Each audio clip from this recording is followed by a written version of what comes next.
असम विधानसभा चुनाव प्रचार के दूसरे दिन झारखंड के मुख्यमंत्री हेमंत सोरेन ने डिब्रूगढ़ जिले के तिंगखोंग और सोनारी विधानसभा क्षेत्र में जनसभा को संबोधित किया। उन्होंने पार्टी प्रत्याशी महावीर बास्के और बलदेव तेली के पक्ष में लोगों से वोट देने की अपील की। सभा को संबोधित करते हुए हेमंत सोरेन ने कहा कि असम का चाय बागान समुदाय राज्य की अर्थव्यवस्था की रीढ़ है, लेकिन आज भी यह समुदाय बुनियादी सुविधाओं से वंचित है। उन्होंने बताया कि यहाँ श्रमिक को मात्र 250 रुपये प्रतिदिन मजदूरी मिलती है, जो अन्य राज्यों की तुलना में काफ़ी कम है। उन्होंने कहा कि चाय बागानों श्रमिकों को आज भी जमीन का अधिकार, बेहतर आवास, शिक्षा और स्वास्थ्य सुविधाएं नहीं मिल पा रही हैं। मुख्यमंत्री ने आदिवासी समाज के मुद्दे को उठाते हुए कहा कि उन्हें केवल वोट बैंक के रूप में इस्तेमाल किया जाता है। अब समय आ गया है कि आदिवासी समाज अपने अधिकारों के लिए एकजुट हो। उन्होंने कहा कि आदिवासी कमज़ोर नहीं है और ज़रूरत पड़ने पर सत्ता बनाना और बदलना भी जानते हैं। सोनारी विधानसभा क्षेत्र में जनसभा को संबोधित करते हुए उन्होंने कहा कि असमी युवाओं को अवसर, मजदूरों को सम्मान और आदिवासी समाज को उनका हक मिलना चाहिए। इस मौके पर बड़ी संख्या में स्थानीय लोग, चाय बागान श्रमिक और पार्टी के कार्यकर्ता मौजूद थे। आइए सुनते हैं झारखंड के मुख्यमंत्री हेमंत सोरेन ने क्या कुछ कहा। आप लोग सोचते होंगे कि झारखंड आसाम में कैसे आपको मैं बताना चाहूंगा ये जेएमएम वही पार्टी है, झारखंड मुक्ति मोर्चा, जिसका जन्म आंदोलन और संग्राम के रूप से हुआ। इसको मजदूरों ने, किसानों ने, दलित, पिछले, वंचित लोगों ने इसको पाला पोसा बड़ा किया और आज झारखंड के गरीब युवा, आदिवासी, मूलवासी ने झारखंड मुक्ति मोर्चा को इतना बड़ा किया कि आज झारखंड का 3.25 करोड़ लोगों को झारखंड मुक्ति मोर्चा अपना काम दे रहा है। और आज वही आदिवासी समाज, वही किसान, मजदूर, अल्पसंख्यक सदियों से अत्याचार का दर्द झेल रहे आसाम में रह रहे लोग की आवाज में झारखंड मुक्ति मोर्चा जेएमएम के यहाँ बुलाया और एक नई और लंबी संघर्ष का एक मार्ग प्रशस्त करने का एक तैयारी हम लोगों ने किया।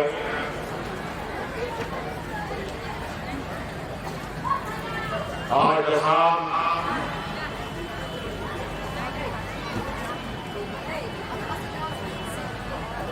जिस चीज के लिए जाना जाता है, आज असम को किसने बनाया? आज इस असम को आप लोगों ने बनाया। आज इस असम को हरियाली किसने? इस असम को हरियाली आप लोगों ने। आप लोगों ने खेत बनाए, बागान बसाया, असम की अर्थव्यवस्था में बहुत बड़ी भूमिका निभाई। आपके खून पसीने और आपके पूर्वजों के खून पसीने से ये आसाम बना। या आदिवासी, किसान, अल्पसंख्यक बरसों बरस से, ना जाने कितने सैकड़ों वर्षों से, हजारों वर्षों से यहां आप लोगों ने खून पसीने सींचकर इस आसाम को खड़ा किया।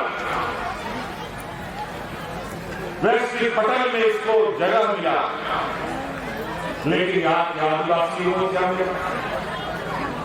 यहाँ के किसानों को क्या मिला?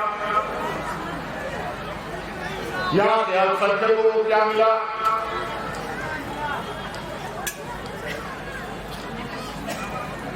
आज उसी का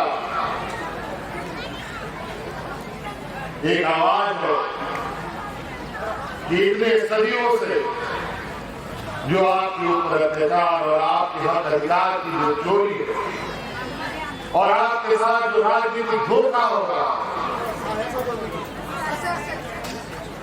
उस दल से निकालने का एक प्रयास हम लोगों ने शुरू किया और आज इस प्रयास में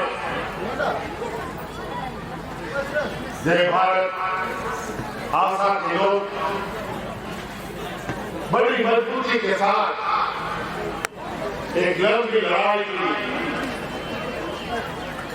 इन लोगों ने विरोध किया और आज हमने कहा है कि झारखंड मुक्ति मोर्चा इस आंदोलन के प्रथम पंक्ति के रूप में हम लोग खड़े होंगे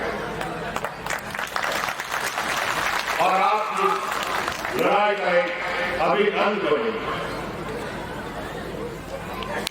अलग अलग माध्यमों से अलग अलग समय काल में बड़ी ही चतुराई से यहाँ के चाय बगान, यहाँ के आदिवासी, यहाँ के मूलवासी किसान, अल्पसंख्यक एक योजनाबद्ध तरीके से आपका सम्मान, आपका अधिकार आपसे कोसों दूर होता चला गया और बीच बीच में ये लोग चुनाव के वक्त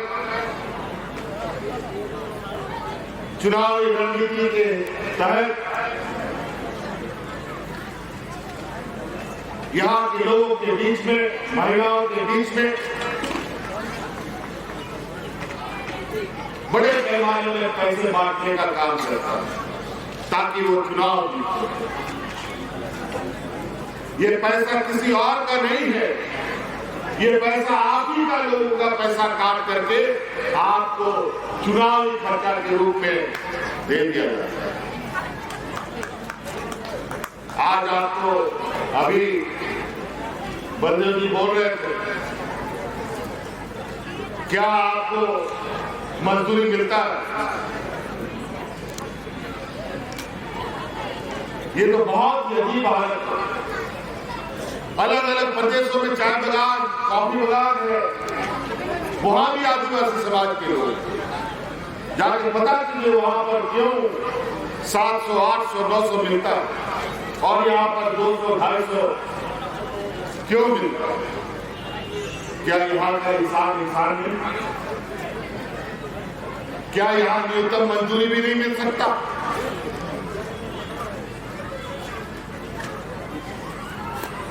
कहां जाता है पैसा? और आज तो बड़ा संयोग की बात है,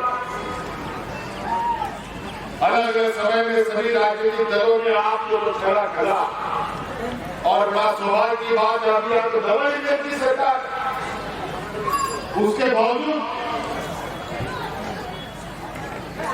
यहाँ के लोगों को सम्मान नहीं,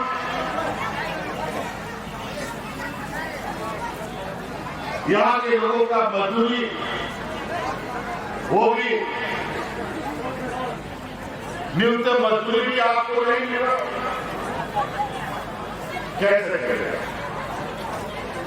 कैसे आपकी पीढ़ियां अपने पैर पर खड़ा होगा? क्या आपको पक्का घर मिला?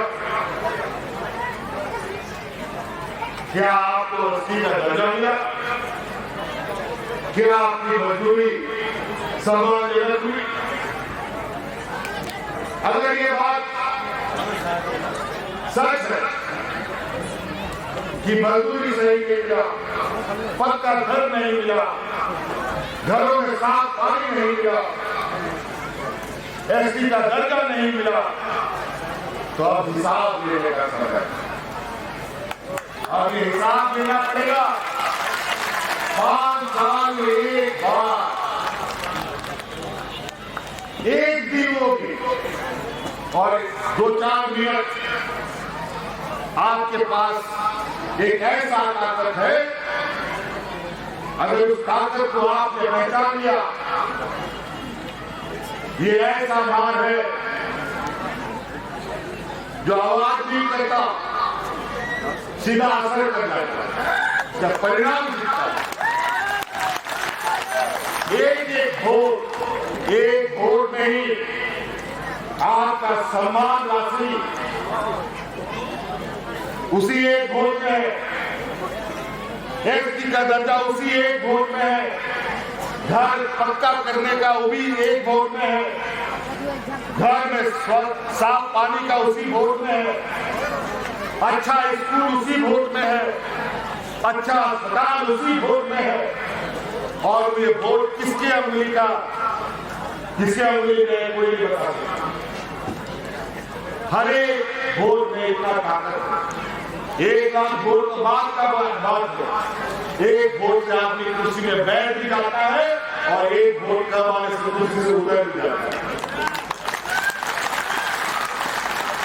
इस लोकतंत्र का बाबा भीमराव अम्बेडकर जी का दिया हुआ अधिकार इतना मजबूत है।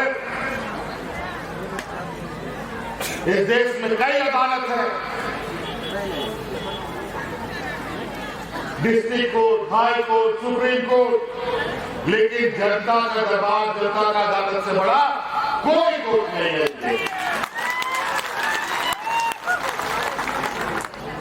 और आज हम लोग इसी बदौलत आदरणीय विश्वगुरु शिबू सोरेन जी के सिपाही हैं और आज उनके विचारों को और उनके आदर्शों के साथ हमने दुनिया के सबसे बड़ा ताकतवर पार्टी जो Bharatiya Janata party double engine की सरकार है, इसको हमने झारखंड में फूल चढ़ा रखा है।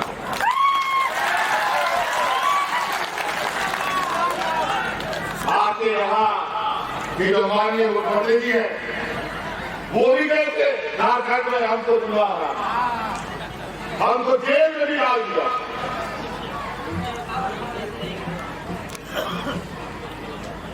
उसके बावजूद हम लोगों ने उनको लोकसभा से विधानसभा तक इतना हम लोगों ने ट्राई किया कि आज जो हाशिए पर है वहां पर डबल इंजन का सरकार को हम लोगों ने उखाड़ के फेंका, क्योंकि डबल इंजन की सरकार जहां जहां रही है, अभी आप देखिएगा, आप देख लीजिए डबल इंजन की सरकार जब से भारतीय जनता पार्टी की सरकार आई है, अलग अलग अंतराल में देश दुनिया का लोग लाइन में लगा रहता है, कभी नोटबंदी में लाइन लगा रहता है, कभी कोविड वैक्सीन के लिए लाइन लगा रहता है, और अब सिलेंडर के लिए लाइन लग गया, पेट्रोल के लिए लाइन लग गया।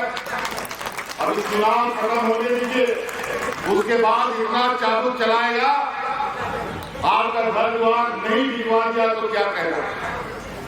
ये व्यापारियों की जमात है, ये लोग देने वाला लोग नहीं है। एक बहुत बड़ा विद्वान है, चाणक्य का नाम जानते हैं ना, एक चाणक्य था बहुत बड़ा विद्वान रणनीतिकार, उसने कहा है, ये मेरा शब्द नहीं है, उनका कहा हुआ शब्द है, जिस देश का राजा व्यापारी उस देश का प्रजा भिखारी हो जाता है। आज देख लीजिए, आप लोग अपना बैंक का खाता पता कर लीजिए, आपका बैंक में जमा पैसा आप ही को नहीं निकालने देगा। कभी बोलेगा 1000 निकालोगे एक दिन में, कभी बोलेगा 2000, कभी बोलेगा 1 महीना के बाद निकालो, और जितना निकालोगे फिर उसमें भी टैक्स करोगे। और आए दिन आज के दिन में बैंक, कौन सा बैंक कब डूब जाएगा पता नहीं। जनधन खाते के नाम पर सबसे खाता खुलवा दिया, सबको बैंक में पैसा जमा दिया और सारा बैंक का पैसा अपने व्यापारी मित्रों को बांट दिया। ये आज बड़ा चतुर लोग है। हम तो कहते हैं बैंक में पैसा रखना आज के दिन में खतरे से खाली नहीं है। जिस तरीके से खाड़ी में आज युद्ध चल रहा है, कौन सा इमरजेंसी घोषणा हो जाएगा, कब खाड़ी पिघवा देगा, कब ताली पिघवा देगा कुछ पता नहीं, कब लॉकडाउन लग जाएगा कुछ पता नहीं, कब घर से निकलना बंद हो जाएगा पता नहीं। अभी चुनाव है, इसके वजह से सब चुप है, नहीं तो चुनाव खत्म होते ही राशन, तेल, पानी, गैस सब आज तक खरीद से बाहर हो गए।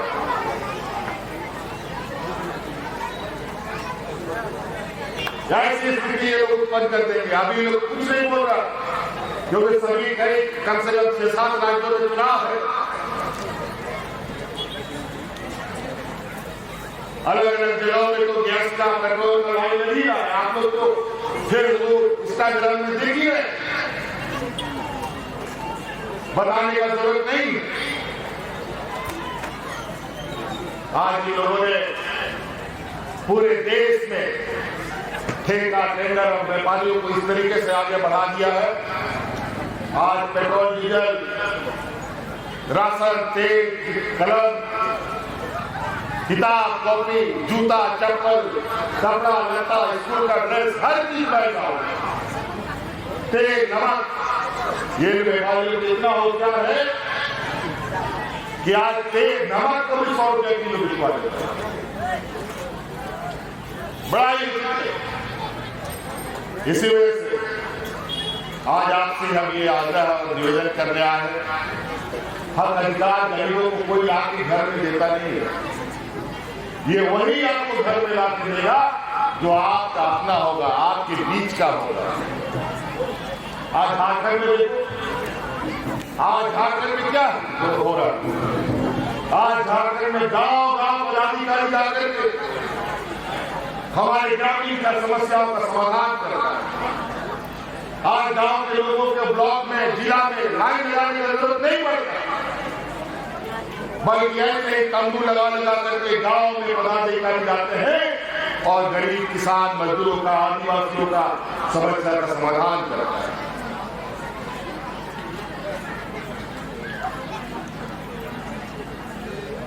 आज हमारे आदिवासी भाइयों का कितना डॉक्टर, इंजीनियर, IAS, IPS बनता है बताओ? गिनती का 1, 2 को 4 को दिखेगा। क्यों? क्योंकि हमारे लिए व्यवस्था नहीं। आज हमने झारखंड में आदिवासी, दलित, पिछड़ा, अल्पसंख्यक से बच्चे, जिसको डॉक्टर बनना है, इंजीनियर बनना है, वकील बनना है, जज बनना है, पत्रकार बनना है, अगर उसको कोई भी बड़ी पढ़ाई करनी है, उसका पूरा का पूरा खर्चा राज्य सरकार उठाती है। ये कानून बनने वाला है, तो यहाँ क्यों नहीं बन सकता?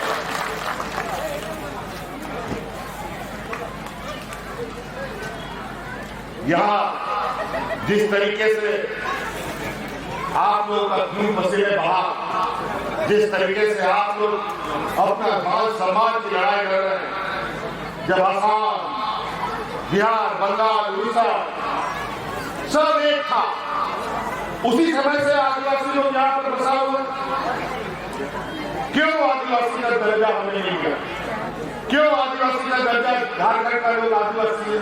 क्यों बंगाल का आदिवासी आदिवासी है? क्यों उड़ीसा का लोग आदिवासी आदिवासी है?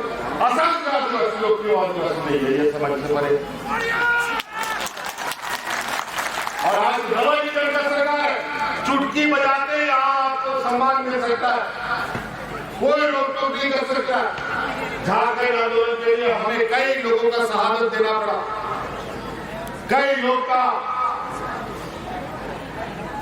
शहीद दिवस हम मनाते हैं। 365 दिन साल का 1 तारीख से हम लोग शहीद दिवस मनाते हैं। अनगिनत लोग आदिवासी जन जमीन का अपना अधिकार की लड़ाई हमारे किसने शुरू किया? सिद्धू कानू, तिलका मांझी, भगवान बिरसा मुंडा, चांद भैरव, फूलो खानो,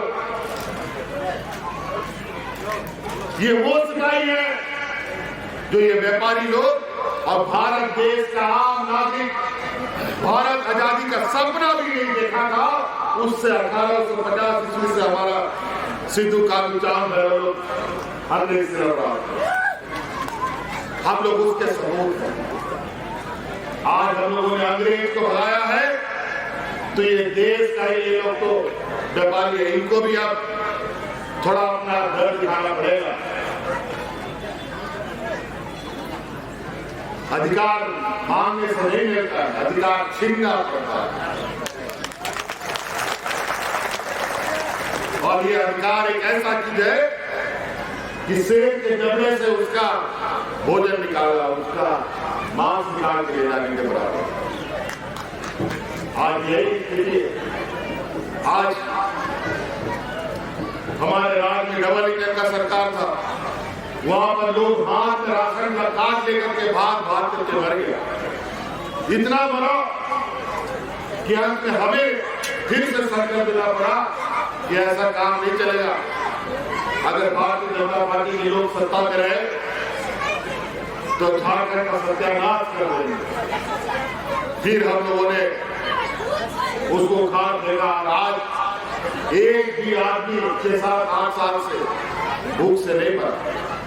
और याद कीजिए, कोरोना का दिन पूरा देश लॉकडाउन हो गया। अचानक भारत सरकार, यही डबल इंजन की सरकार ने देश में लॉकडाउन कर दिया।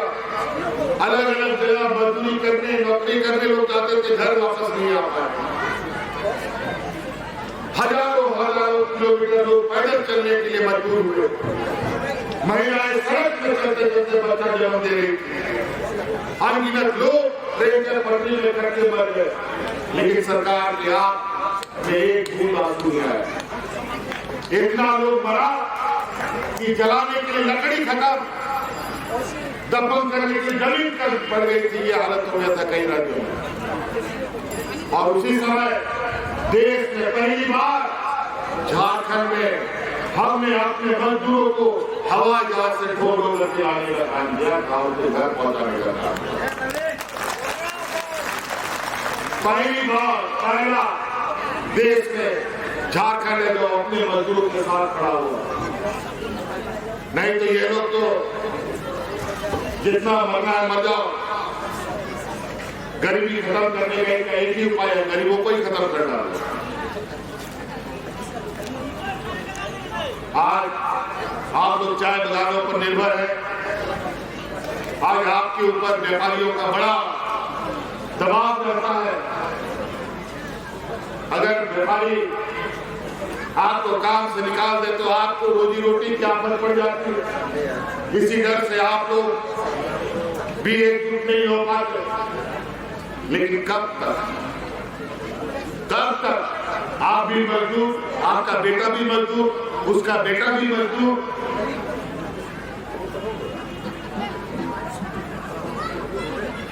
ये आवाज तो कहीं ना कहीं उठाना पड़ेगा।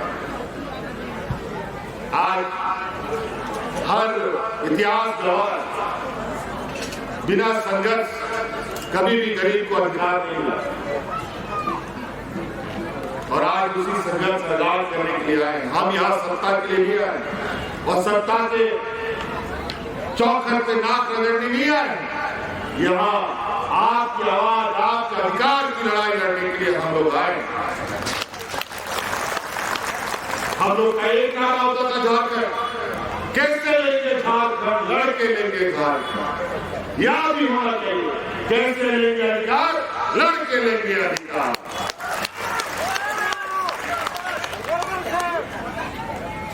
देगा कैसे लेंगे। अब हमें भी समझ में आ गया कैसे अधिकार दिया जाता है। आदिवासी, दलित, पिछड़ा, अल्पसंख्यक तो लोग एक आग भी नहीं उठाता। यहाँ के अल्पसंख्यक भाइयों को कोई बोलता है बांग्लादेशी है, कोई बोलता है बाहरी है, कोई बोलता है कहाँ का आदमी आ गया। यही सब बोल बोल करके यहाँ एक दूसरे से लड़वा, हिंदू को मुसलमान से लड़ा, अगड़ा पिछड़ा को लड़ाओ, आदिवासी को गैर आदिवासी से लड़वाओ, ईसाई सरना से लड़वाओ, यही से फूट डालो और राजनीति करने का इनका जो फॉर्मूला है, समाज को तोड़ने का जो फॉर्मूला है, इसी पर इनका कुर्सी बिठा हुआ। अगर हम लोगों ने आपसी भेदभाव खत्म कर दिया तो इसका रोटी कभी नहीं पक सकता है, कभी नहीं पक सकता। क्या इस देश से मुसलमानों को भगाया जा सकता है क्या? असंभव। क्या इस देश का हिंदुओं को भगाया जा सकता है क्या? कभी नहीं हो सकता। क्या सिख ईसाइयों को भगाया जा सकता है क्या? कभी नहीं हो सकता। लेकिन इन लोगों ने समाज के अंदर ऐसे जहर घोलने का काम किया है, इतना गंदा जहर, जिसका अगर हम लोगों ने डटकर सामना नहीं किया तो इसका बुरा परिणाम हमारे आने वाली पीढ़ियों पर पड़ेगा। क्योंकि ये जिस तरीके से राजनीति करते हैं, धर्म बल के दम पर, हिंदू मुस्लिम जात पात के नाम पर, इस देश की ताकत है। सभी दुनिया का लोग ये भारत देश को ताकतवर क्यों मानता है? वो इसलिए मानता है कि यहाँ का सभी समाज का लोग एक साथ उठता बैठता चलता है, काम करता है। और असम का तो इतिहास अपने आप में एक बड़ा इतिहास है। इस देश का चाय का जो अर्थव्यवस्था है, चाय का जो उद्योग है, ये पूरा का पूरा यहाँ के आदिवासियों के कंधों पर है। लेकिन यहाँ के आदिवासियों के कंधों को मजबूत करना तो छोड़ो, आपके हथियार को कैसे हम धीरे धीरे खत्म करें, इसी की योजनाबद्ध तरीके से काम कर रहा है। आज ये लोग इतना बड़ा इन लोगों ने जाल बिछा लिया है, इतना लोगों की आंख में पट्टी बांध रखा है, सही और गलत को पहचानना बड़ा मुश्किल होता है। क्योंकि हमारे बीच से कुछ लोगों को ये लोग अपना एजेंट बना देता है और दलाल के रूप में महिला तनख्वाह दे करके हमारे गांव के बीच में डाल देता है और हम लोग को अलग अलग कर देता है। और ये एजेंट के रूप में हम हर जगह, अगर चीजें खराब है, ये व्यवस्था खराब है, तो दलाल का बहुत बड़ा भूमिका है। हम ही लोग का जात बिरादरी का लोग, हम ही लोग का भाषी लोग उनका एजेंट बन गया और हमारे बीच हमारे राजनीतिक ताकत को मजबूत नहीं होने देता। इसीलिए आप लोगों से ये हमारा आग्रह है कि आप लोग एकजुट हो और हम आपको विश्वास दिलाते हैं, असम का लोग अगर यहाँ का आदिवासी, यहाँ का गरीब किसान अल्पसंख्यक एकजुट हो गया तो पूरा देश का आदिवासी अल्पसंख्यक किसान एकजुट होगा। फिर ये व्यापारियों को आसाम को छोड़ो, दिल्ली के दर्जी से भी उठा के देखना पड़ेगा।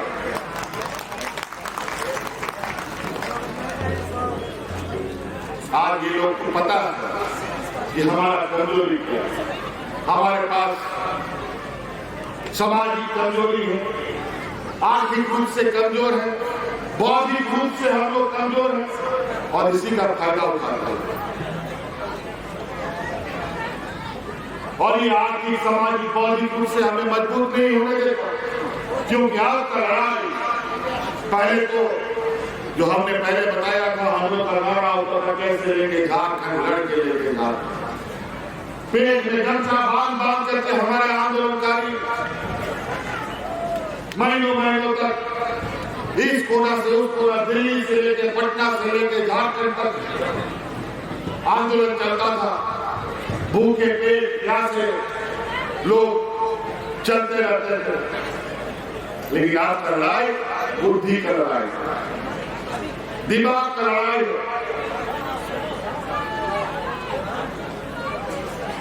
और उसके बाद वो कमजोर है। और आपको पता ही है कि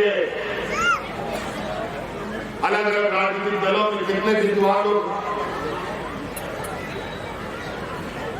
इतने विद्वान कि उसके सामने तो हम लोग बहस भी न कर पाए, क्योंकि हमारे खून में वो चीज नहीं है। ईमानदार, सीधा, सच्चा लोग, इन चतुर लोग का हम लोग को भले मिल जाए। और होता है, मानव जीवन भी बड़ा विचित्र है। इसलिए आप हमें भी अपनी ताकत का एहसास हमें होना चाहिए। हम लोग भगवान बिरसा मुंडा, सूर्यकांत, चांद, भैरव, तिलका मांझी के वंशज हैं। हम गरीब हैं लेकिन कमजोर नहीं।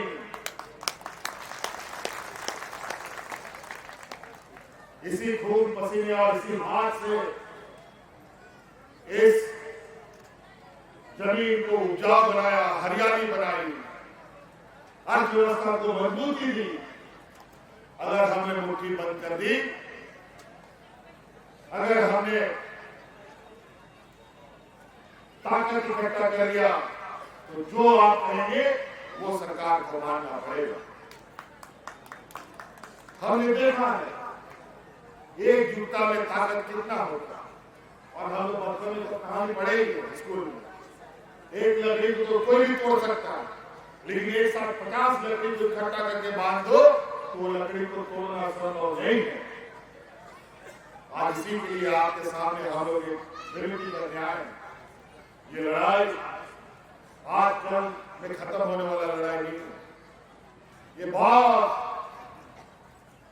कमर कस करके आने वाला पीढ़ी को अगर बचा के रखना है, उसको बेहतर जीवन देना है, बेहतर जिंदगी देना है, तो उसके लिए हम सब लोगों को एक लड़ाई को लड़ना पड़ेगा।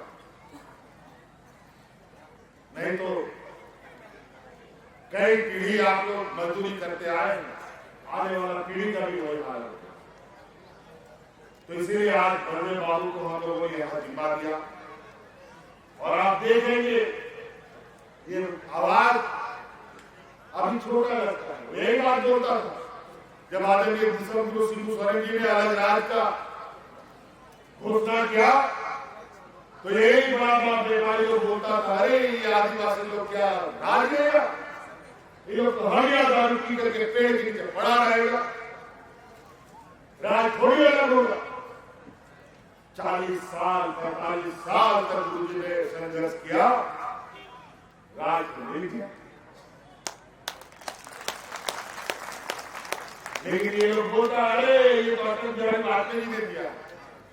हम दाद बार कहते हैं, गरीबों को अधिकार को ला के देता नहीं है, छीनना पड़ता है।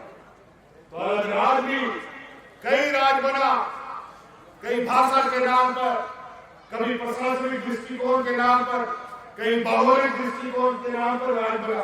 लेकिन झारखंड आंदोलन का उपज है, कई लोगों का खून का सिंचा हुआ राज है, कई महिलाओं का भांग का सिंदूर उड़ा, कई नौजवान अनाथ हुआ, तब जाके राज बना। वो राज भाषा के आधार पर नहीं बना, वो राज प्रशासनिक दृष्टिकोण के आधार पर नहीं बना, वो भौगोलिक दृष्टिकोण के आधार पर नहीं बना, क्योंकि वहां पर आदिवासी, किसान, मजदूर, अल्पसंख्यक के ऊपर अत्याचार का उपज है।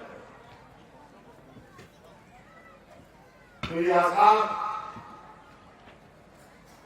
आज आपका एक आवाज जो सदियों से दबे कुचले लोग हैं, आज क्या किसानों का यहाँ माफ नहीं हो सकते? आज यहाँ का बच्चा बच्ची सबको डॉक्टर इंजीनियर बनने का अधिकार नहीं?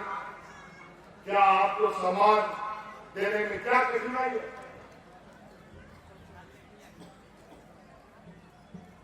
बड़ा डबल इंजन का सरकार इतनी निरंकुश तो नहीं हो सकती।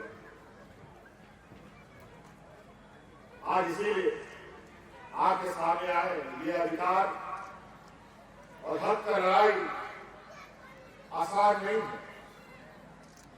और ये बड़े बड़े लोग, व्यापारी जमात के लोग, ये लड़ाई हमें लड़ने से बहुत मुश्किल करेगा।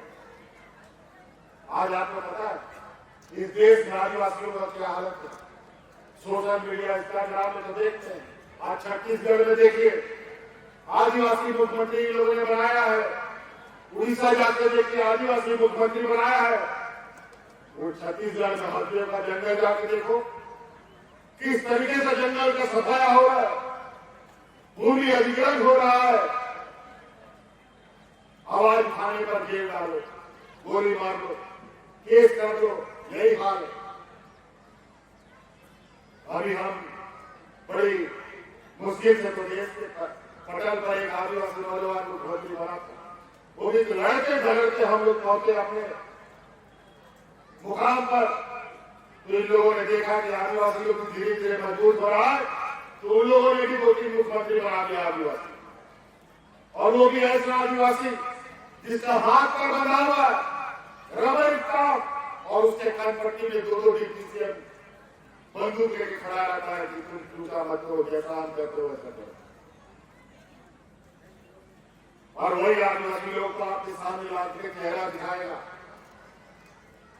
आप नई भाषा भाषी से बात करेगा और आपसे वोट के बारे में मांग करेगा। हम तो पहले ही बोले, बड़े पैमाने पे इन लोगों ने हम लोग के बीच में हमारे कुछ लोगों को अपना एजेंट बनाने का काम करके हमारे बीच में वोट डालने का प्रयास किया।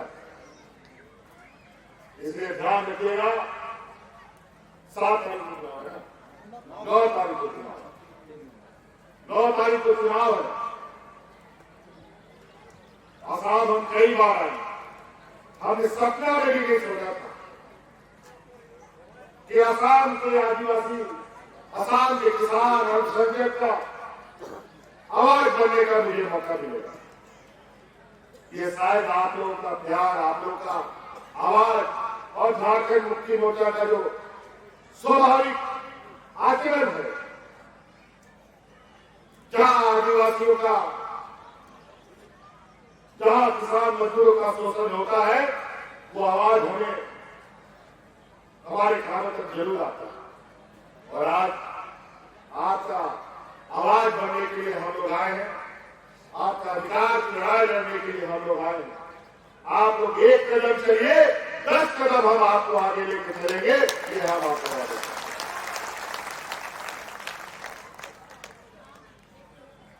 क्योंकि हमारा उद्देश्य है, ये लोग तो पंक्ति के सबसे आगे वाले लोगों को, अगाड़े लोगों को ये लोग लेके चलता है ना, जो सबसे पीछे छूटे हुए लोग हैं, उसी का ट्रीटमेंट हम लोग करते हैं। गरीब, किसान, मजदूर, आदिवासी, दलित, पिछड़ा, अल्पसंख्यक लोग। इसलिए याद रखिएगा, 9 तारीख का बंदी और केली की 3 नंबर एरिया में 3 धनुष छाप, और ये एक ऐसा छाप है कि छाप को अभी यहाँ चुनाव आयोग, ये डबल इंजन की सरकार एक सरकारें खत्म करने में लगी। लेकिन ये चुनाव की सिर्फ चुनाव की नहीं है, ये सिद्धू कानू पीड़ा मांझी बिरसा मुंडा जी का वो हमारा आशीर्वाद है, जिससे हम लोगों ने अंग्रेजों को लुभा लिया। अब यहाँ के व्यापारियों से भी लुभा लेना पड़ेगा। तो इसलिए अभी एक और सभा भी है, मौसम भी धीरे धीरे नीचे आ रहा है। आप लोग बलदेव तेरी जी को वोट दीजिएगा ना, पक्का दीजिएगा ना। चलिए, बहुत बहुत धन्यवाद। 3 नंबर एरिया मस्जिद में बटन देखिएगा, 3 धनुष छाप, आदिवासी मूलवासियों का मान सम्मान का ये प्रतीक, इसको सम्मान दीजिएगा तो आपका सम्मान बढ़ेगा, आदिवासी का सम्मान बढ़ेगा।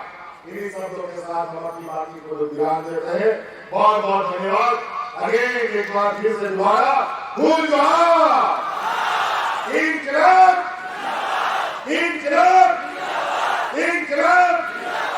धन्यवाद जोहार।